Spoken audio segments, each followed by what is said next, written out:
start the recording. So we're going to be talking about message authentication codes. And where's my whiteboard? Sorry, I think I don't actually have my whiteboard open yet. So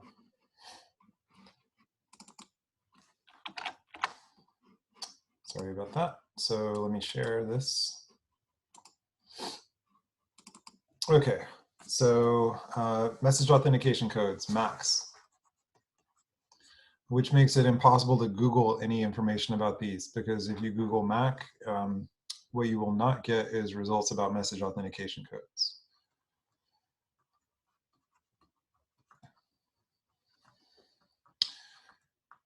So we've been saying for a while that there are 4 important services that are provided by cryptography.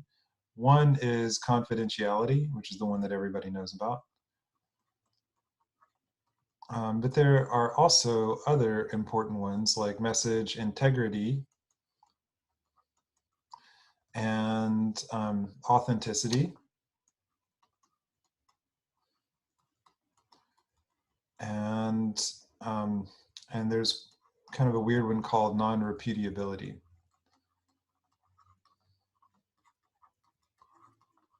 All right, and we've already introduced, so confidentiality is covered by ciphers like AES and DES.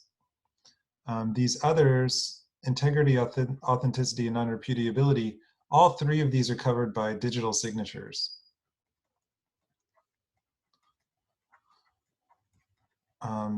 But as just like in the real purpose of public key encryption is just to do some kind of key establishment so that you can do symmetric key cryptography, because symmetric key is so much faster than public key.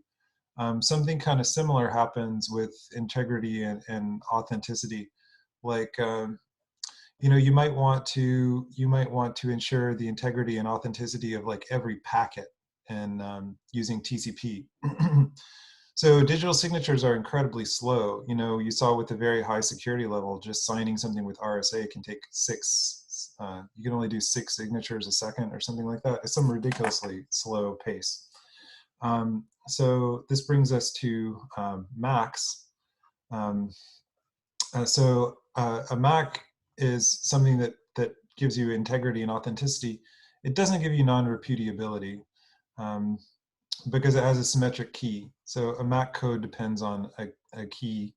And so 2 parties have exactly the same key. It's symmetric key, haha. And so for that reason, you can't, like if Alice and Bob get into an argument about who did something or who sent some message, it can't be decided because more than 1 people have the key. So in some ways, this is just like a checksum. So if you have an ordinary checksum, so like with TCP IP packets, those those often have a checksum that is produced by an algorithm called CRC32. So this is a cyclic redundancy check 32, and I think it's just 32 bits, and then if a packet gets corrupted accidentally in transit, then the checksum changes and it's detectable. So checksums are built into lots of things. Your credit card number has a checksum built in, so it's detectable if you make like a 1-digit error or something reading your credit card. It'll be picked up by the checksum. So these protect against accidental corruption or accidental changes, but they don't protect against deliberate or malicious changes. So to protect against deliberate or malicious changes, you need a message authentication code. So this protects also against malicious changes.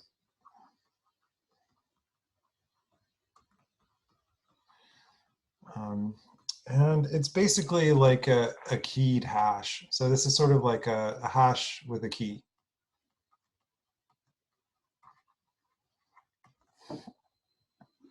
And I'm going to follow the notation that the book uses, which is a little bit unfortunate because they use M for MAC key.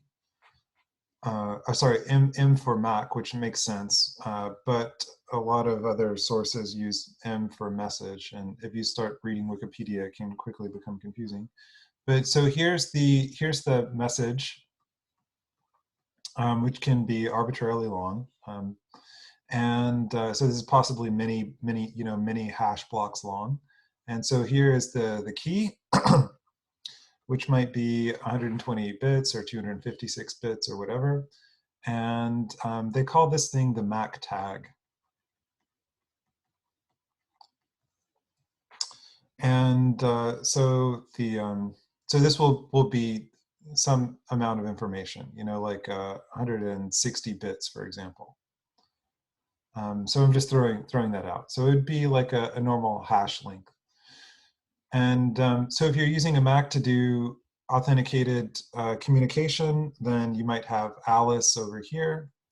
So in some previous interaction, Alice and Bob have agreed on some symmetric key K, which they both possess. So if Alice wants to send encrypted communication to Bob, she takes the message X and she puts it into her MAC machine.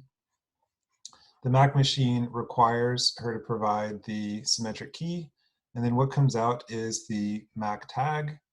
Now Alice transmits X and M together. So there's no confidentiality here. You can add confidentiality if you want by encrypting the whole thing.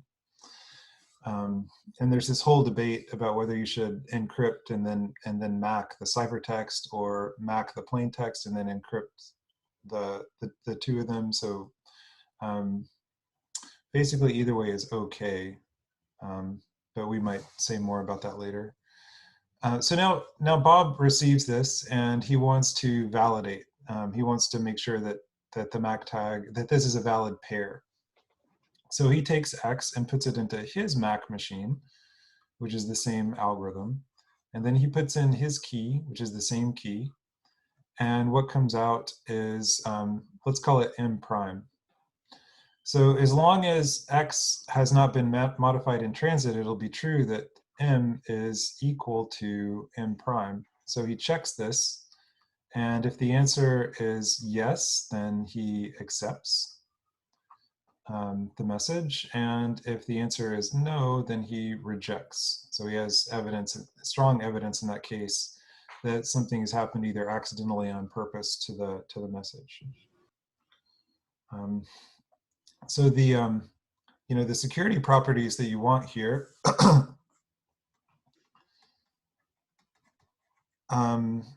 is that it's impossible to make a valid pair without the key.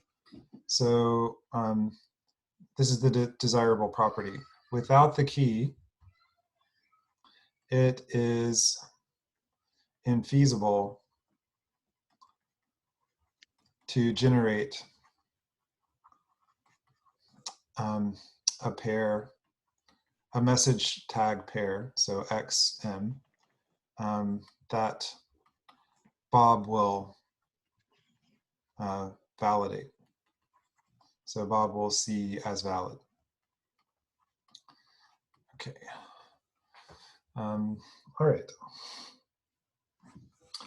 And okay. So we're gonna give two MAC algorithms, HMAC and CVC MAC. But aside from HMAC and CVC MAC, there is a really surprising mistake that you can make just in the validation algorithm here that will completely break the entire scheme. So it turns out it's really important how the validator implements this stage. Remember, Bob is probably a computer. So let's go to the next page here. Here's my cursor. So what might you do? Just the natural thing here is, let's say that we are doing Bob's job here. We're trying to determine whether m is equal to m prime. And let's say that these are both some number of bytes long, you know, like maybe if you're doing 256 bits, then 128 bits, then each one is 16 bytes. So there will be, you know, let's say 16 bytes of m here. Byte 1, byte 2, up to byte 16. And there will be 16 bytes of m prime. So you'll be checking those one at a time. So m2 all the way up to m16 prime.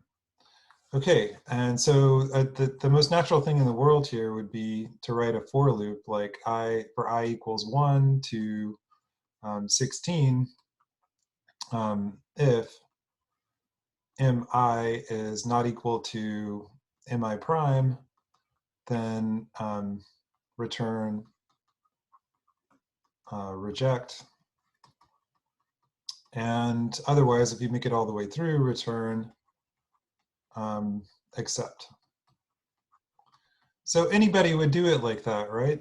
But it turns out that there's a big problem, and you'd have to be kind of a genius to see it. But has anybody encountered this before, or you see what the problem is?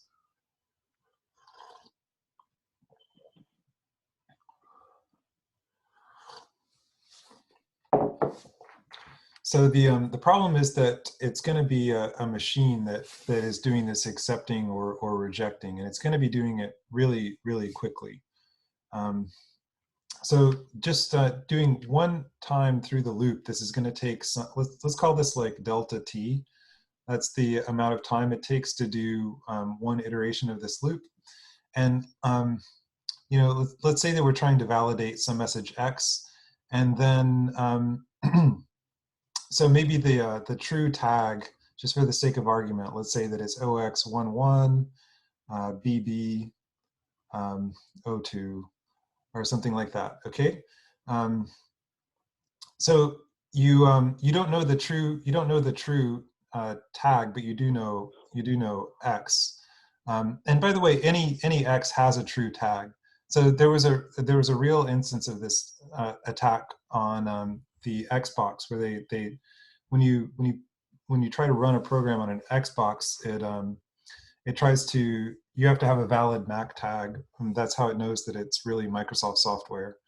But somebody was able to exploit the attack that we're talking about right now to run arbitrary code on an Xbox quite a while ago. So you have some program that you want to run on the Xbox, but you don't know what the true MAC tag is. You just have the software. So you can send it the software and then a made up MAC tag. So let's say that you send it. Let me just write down a few candidates here. As we're trying things here, maybe we try OX AA, CC 10. Maybe we try 11, 00, 07, and then maybe we try 11 BB 88. Okay. So this is only 3 bytes, and of course it's going to be many more bytes long.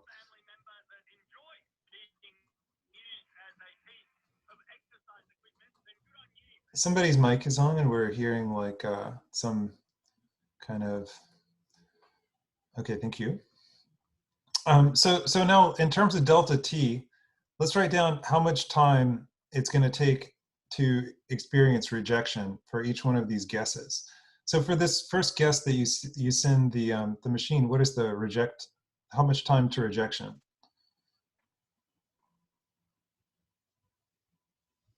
In terms of delta t. Well, anybody want to say? For this first byte, the first thing it's going to do is it's going to take this AA and compare it to it. You know, it knows the valid MAC tag. You know, M prime is always right, I guess you could say. And it's gonna go through this loop one time and compare here, and it's gonna reject immediately, right? So it's gonna be just 1 delta t. But what about this next one? How long is it gonna take to reject the second possibility here?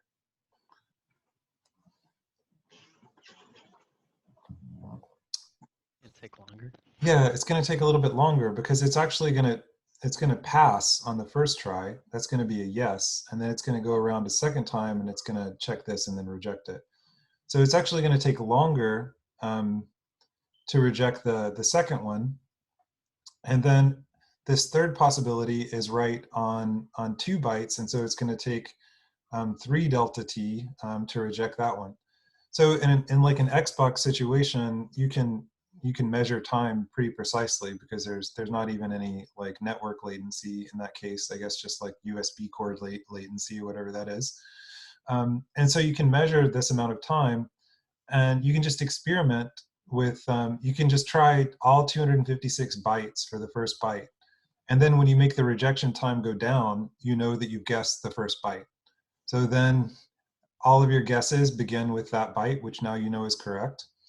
And then you try all the bytes in the second position until it makes the rejection time go down even further. And so in this way, this MAC seems to be totally secure, but just because you implemented the validation procedure in this totally natural way, it's completely insecure. And anybody can trick the validator into accepting anything they want if they're allowed to try arbitrarily many times. So that's amazing. You know, what's the solution here is you have to be sure to go through the loop all 16 times. You know, you can't break or return or anything like that. You just have to churn. So something like this really nicely illustrates one of the take-home messages from any undergraduate cryptography class. One of them is don't make up your own cryptographic schemes, because the cryptographic schemes that have been published have been attacked by the best cryptographers in the world, often for 20 years or more, and so that's why we have confidence in their security. And it's not like a smart person couldn't come up with some kind of cryptographic scheme. It's just that almost always when people have a cryptographic idea, it's just almost like anything else. It's almost always bad.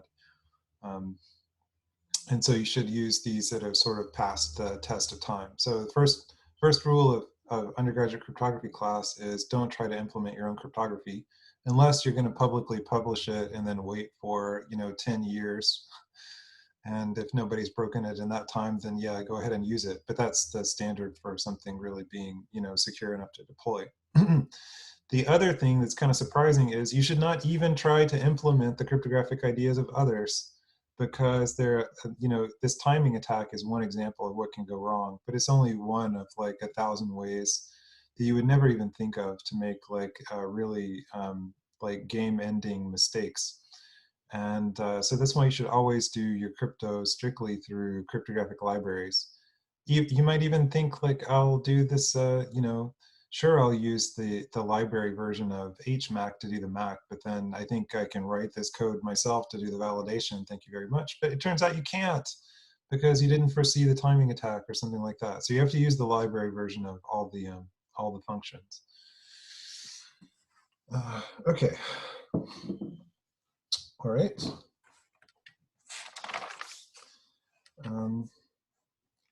Okay.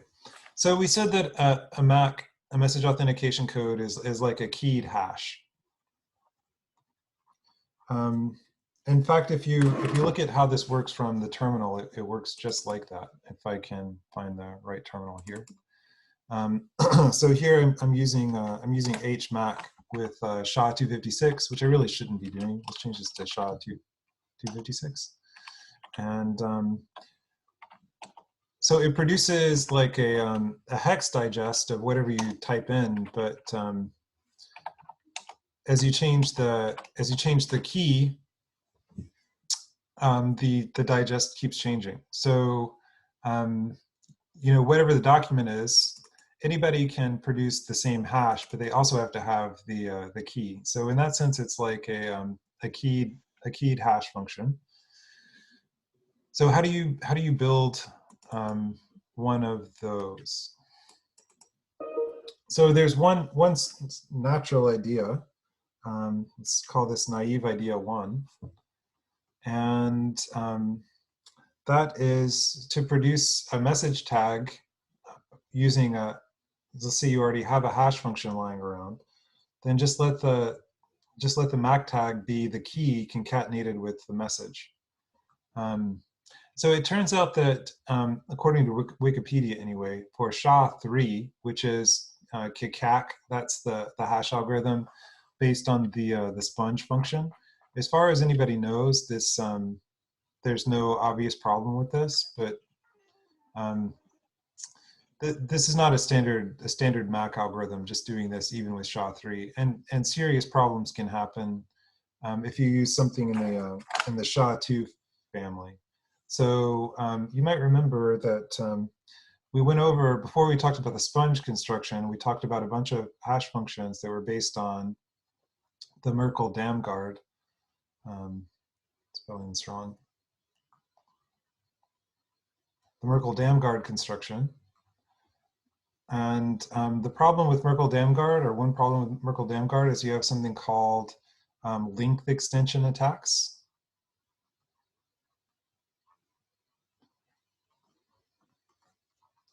Which we talked about a little bit last time, but let's do it again. So let's just say you have a message that is 2 blocks long.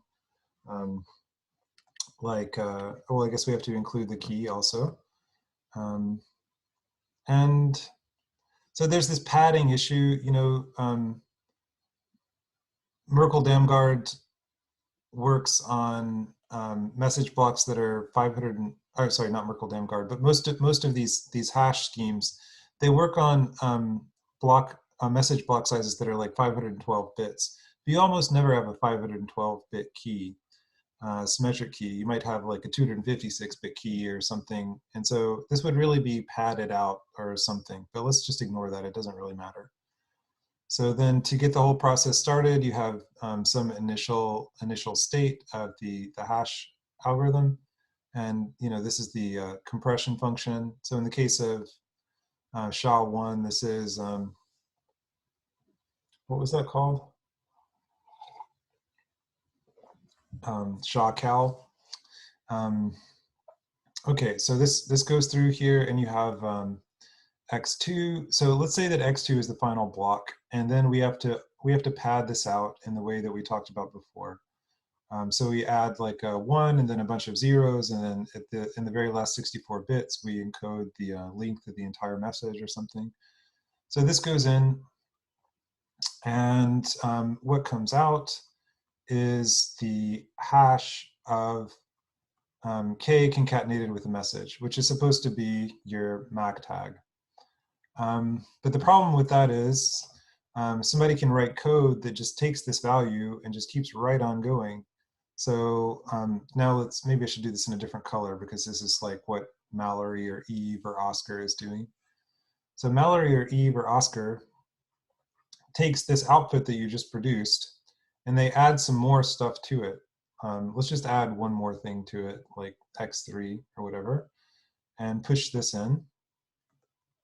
And then, you know, maybe this is padded, or maybe it's a, let's just assume that whatever, this is padded, and then this is the end of the story. And now what comes out here, so this is the hash of the padded version of k concatenated with x concatenated with x3.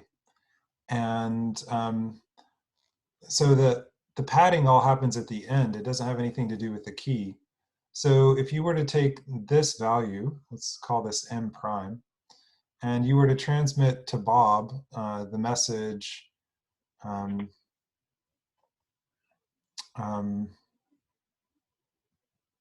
well,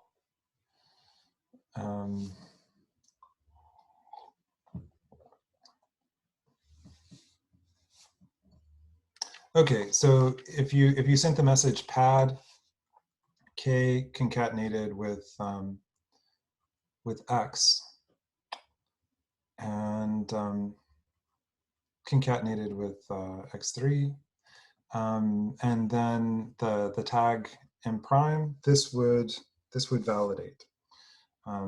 So this would be a valid pair, but it was produced without knowledge of the key.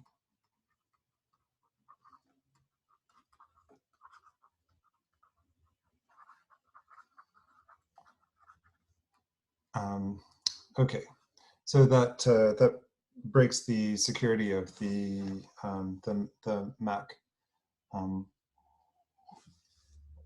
So as far as anybody knows, with SHA-3, this is not an issue. So there's, I mean, there's that, but there's something even more simple you could do, like let's say that you have a garage door at your house, and it accepts commands that you give it if they are also accompanied by MAC tags. And let's say that you send the garage a message which is, you know, open, and then you use the MAC tag that's based on key K that only you and your garage door know. So what might happen in here, even though let's say you're doing this completely securely, the MAC is implemented just the way it should be. What could still go wrong in a case like this?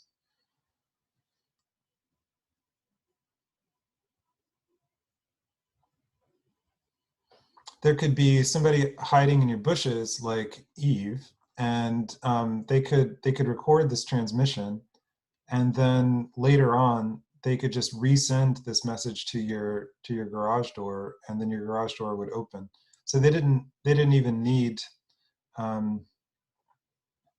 they didn't even need the ability to create a MAC tag for any message, because they could just resend the message that you sent together with the correct MAC tag, and then get the behavior that they wanted. This kind of thing is called a replay attack. So if you record something and just send it again later, it's a replay attack. And you always have to make sure that nothing, nothing unexpected happens. And the way to protect against this is just to always make sure that X includes something that will prevent this. Like you might have some counter that gets updated every time you send a new message, or it might be like a timestamp, so that you only accept messages, you know, that are within some tolerance of the stamp time. Okay. So let's go on to the, so we ruled out this thing that we just talked about. So this sort of bad idea that we could make a MAC just by adding K as a prefix. This is called the secret prefix construction. So you might think, okay, if K doesn't work at the beginning, maybe it works better at the end. So let's try, should be writing X here. Let's try it the other way. This is the secret suffix construction.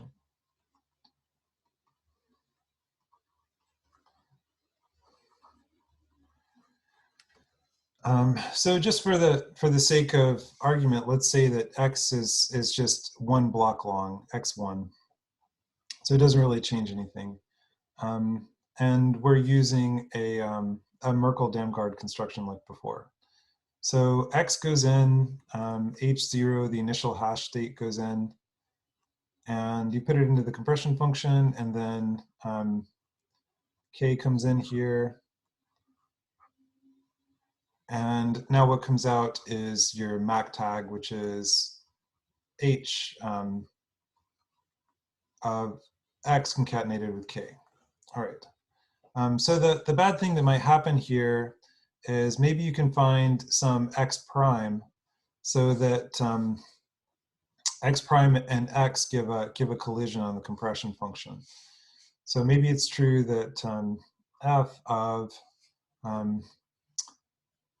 X H0 is equal to F of X prime H0. So if that were true, then the MAC tags would be the same. So then XM is a valid MAC tag, but so is X prime M, which is a different message. And now this is a forgery, because it was generated without knowing the key. So you might say, well, okay, but if you're using a good hash function, then you shouldn't be able to find a hash collision on the compression function. The compression function should be collision resistant. That's true. But the one thing that might happen is that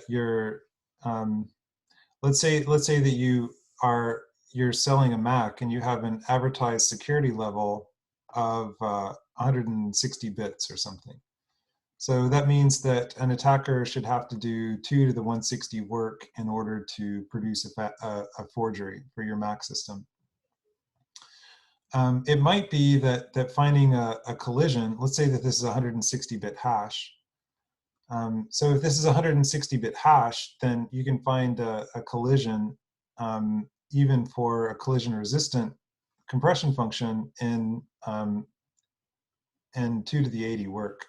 So in this case, the actual security level would be the amount of work that's necessary to produce the hash collision, which is half the number of bits of the hash. So this would actually only have 80 bits of security.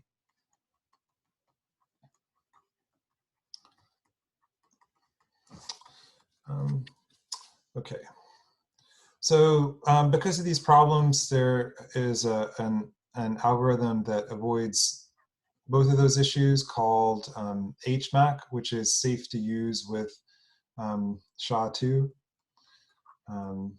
And people are probably also going to use it with SHA-3, though as far as anybody knows, SHA-3 isn't susceptible to these same kinds of problems. But let's just go over HMAC. So I have a couple of pictures. One is stolen from the textbook, which is a really excellent picture. So let's see if I can get my annotator going here. So here's this value called iPad. This algorithm was proposed a long time before there was such a thing as an iPad. I is for inner, so this is inner pad, and it's just some constant. So what it is just the constant OX 5C, 5C, 5C repeated over and over again for one hash block length. So in the case of SHA-1 or something, this is going to be 512 bits worth of that byte repeated over and over again. K plus is the key. You should keep in mind that the key is going to be probably much shorter than 512 bits. It might only be 128 bits, for example. So these things get XORed together and then put into the first position. And that looks like an I. I'm not sure why they call it SI. Anyway, that's strange. And then the message is concatenated with that, and then it all runs through the hash function. So the hash function here is shown as taking an initialization vector. So in the pictures that we've been drawing, this is like H0. So you could in theory make the Mac probabilistic by altering the initialization vector, but in practice, people don't do that.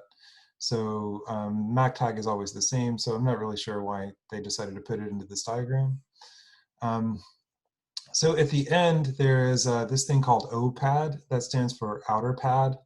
And that's also just the same byte repeated over and over again, except it's the byte 36. So this is 36, 36, 36, 36.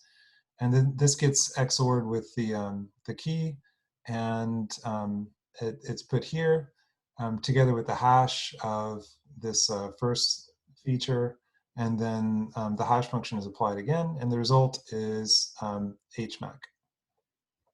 So it's a little bit complicated, but not super complicated. We can look at another picture of the same thing that comes from, sorry, this thing really doesn't behave well when you get out I would say the annotation part of this still has some pretty serious bugs. Clear all, okay. People must not use that feature very often. So I want to come back here and let's look at the picture of HMAC from the Wikipedia page. So this is the same idea. It's just a different diagram showing the same thing. So this makes it clear that the key is only going to be part of this, and then I guess 64 bytes. That's 64 bytes is 512 bits. So that's what this diagram isn't very well drawn. What they're trying to say here is this entire thing is 64 bytes, but it looks like they're just saying that about half of it, doesn't it? But the whole thing is 64 bytes because it's one block. So that gets prepended to the message, and then that produces the first hash sum, and then that hash sum is postpended to this thing, which is the O-pad XORed with the key, and that produces the second hash sum, which is the output HMAC. So as far as anybody knows, HMAC doesn't have any security vulnerabilities. That's also the algorithm that I was using from the command line here when we were playing around. So if you want to play with it, you can use OpenSSL and then put in your favorite hash function and the HMAC option, and then here is the key. Really, this must be run through some kind of key derivation function. But you can use Macs with your friends if you want to. You can say that you have a brand new Mac and play a funny joke. So just something about the running time. The expensive thing that happens here is hashing the possibly long message. So there's one step here where the long message is hashed. That's where most of the running time takes place. This second hash is on something that's only 2 blocks long, and so that is very fast. So it's fairly efficient. It's not much more computationally expensive than just something like secret prefix or secret suffix. Okay, so let's go back to the drawing pad here, and we'll talk about another algorithm called CBCMAC. So CBCMAC is very tricky. I mean, the idea is simple. It's just, what you want is some tag to be produced as a function of some symmetric key of some input X. So if you look at the way the CBC block cipher mode works, it almost already does that. So you have the IV that comes in here. In CBC, the IV is just 0. So this is just one block worth of zeros. And then the message comes in like this. These get XORed. And then this goes into the block cipher, whatever it is, like 128-bit AES, for example. So this takes the symmetric key, and then this gets XORed with X2. And then this comes down to the block cipher again, which again requires the symmetric key, and then this comes out. This keeps going until the very end, and you put in the last block of the message and put it into the block cipher, which requires the symmetric key. And then the thing that comes out, you're just going to call M. And it works well, but with a bunch of caveats. So this is secure for fixed length messages.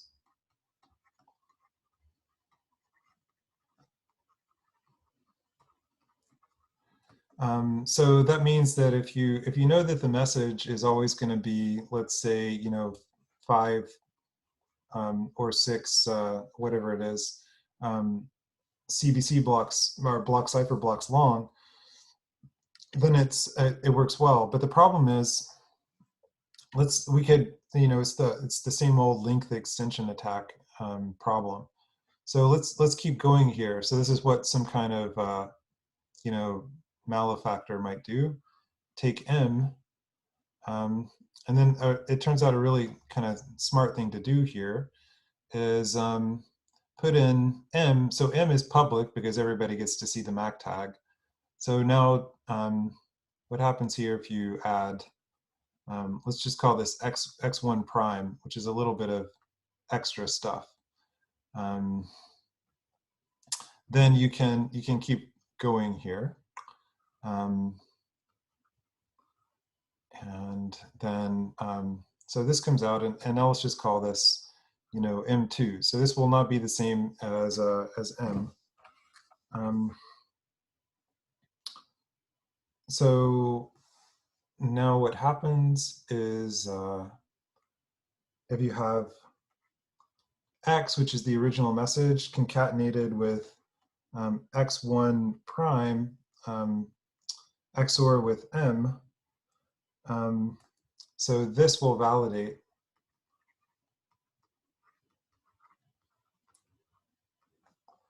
with the tag M2. So you were able to quote unquote forge a pair. This did require one use of the block cipher. So somebody would with the key would have to do this encryption for you, but maybe there would be some way to trick them into doing that or something. Anyway, so this is considered bad. Another thing that can happen is that let's say that you're doing this, then with CBC-MAC, you might do CBC for encryption. So you might have something encrypted in CBC mode, the message, and then you might send that along with the MAC tag, which is also produced with CBC-MAC, with the same key. And it turns out that if you do that, if you use the same key for both the MAC tag and for the encryption, then Eve or the enemy or whatever can alter both of these in such a way that the altered pair, let's call this X prime, M prime, will validate. So she can alter these to produce a forged pair. So that's at least two problems, or two tricky issues, at least with CBC-MAC. So why not just use HMAC? Because HMAC doesn't have either of those issues. So there is not much left in the. I think we just did the entire book chapter on MACs. But there's one more thing that we might look at here. See if this can go away here. Not that. Yeah, this. So there are these different approaches to authenticated encryption. So this first possibility that they talk about is called Encrypt then MAC. So here's the diagram for Encrypt and then MAC. And they say that this is used by IPsec. So, and then they talk about some kind of like a formal security property it has. So in Encrypt then MAC, you would encrypt with an encryption function and then hash the ciphertext and then send the ciphertext MAC tag pair.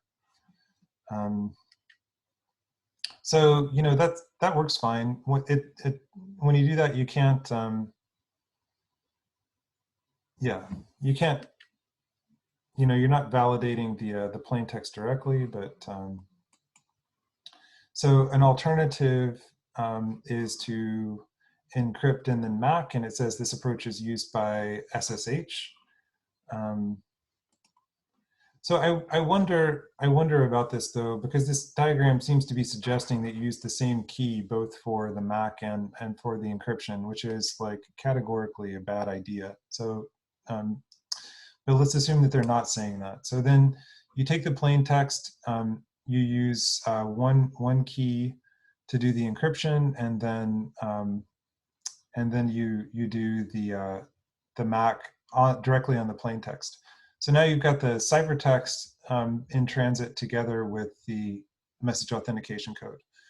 One problem here is that the message authentication code is not necessarily designed to ensure confidentiality the way the cipher is. So you know, it might be that somebody can learn like a bit of the plain text or something by analyzing the MAC. In fact, it would be a perfectly valid MAC if the MAC always began with the first bit of the plain text. So let's just say that we did that. That would still meet the security definitions of a MAC, but because it still you can't forge a pair without knowing the key. So you're satisfying all the security conditions that a MAC is supposed to have, and yet it's not protecting every bit of the plain text, because you're just putting the first bit of the plain text out into the clear where everybody can see it. So you know, that's something to consider. So that's a difference between a MAC and there's also something called a pseudo-random function. So pseudo-random function is stronger than a MAC because of the example that we just gave. So let's say that we just declare that the MAC is always going to begin with the first bit of the plain text. So that's a perfectly valid MAC, but it's not a perfectly valid pseudo-random function, because pseudo-random function is supposed to be just what it sounds like. So you know, the probability that the pseudo-random image of an input would always begin with the same bit as the input itself, you know, the probability of that happening is 0. So it can't happen with a pseudo-random function. It's a slightly stronger security definition. So you can use a pseudo-random function as a MAC, but not vice versa. All right, so so this last possibility is MAC then encrypt. And so here's the plain text, and now the plain text together with the MAC is encrypted, and that produces just one big ciphertext. So this one is a little bit more weird, because you can't do message validation until you have decrypted the ciphertext. So this might be another situation where the timing of a rejection reveals something to the attacker. Yeah. So does it say which protocols that this one is used for? It says SSL, SSL TLS. And I honestly didn't think that we would get that far. So I haven't reviewed that material this year. So I was just kind of talking off the top of my head. But I wonder if we can find some kind of better article about that. So let's just try encrypt then MAC.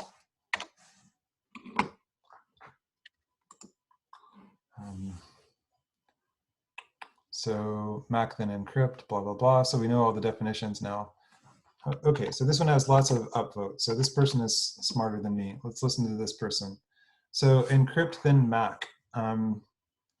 So this means that you MAC the ciphertext. So it doesn't, says the MAC does not provide any information on the plain text since it, right. So now, yeah, so the MAC now is it just applies to the ciphertext, so it doesn't leak any information about the plain text. So MAC then encrypt doesn't provide any integrity on the ciphertext. So you have to decrypt the ciphertext in order to check the MAC on the plain text.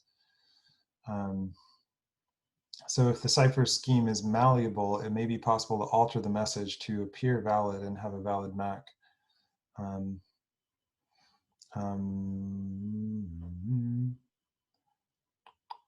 Yeah, so I think what this is saying is, suppose that you could alter the ciphertext in such a way that the plain text would be the same, then it would still validate, and you would have you would have something kind of like a forged pair. So encrypt and MAC. So that's, which one is encrypt and MAC? Let's come back here. Whoops. Oh, sorry, I already left that page. So encrypt in MAC, that was the one where encrypt the clear text, then compute the MAC on the ciphertext and append it to the ciphertext. But he's talking about encrypt and MAC, which is actually this one. Compute the MAC on the clear text, encrypt the clear text, then append. Yeah, okay. So this is the one where the MAC is applied directly to the plain text and then transmitted. It may reveal information about the plain text in the MAC. Yeah. So we finished the entire chapter. I don't know if that was too fast or what, but we managed to do it way before the end of the period. And that actually finishes the last section of the book that we usually talk about. I think what's happened is that with me just talking and nobody interrupting me, we've gone through the material way faster than usual.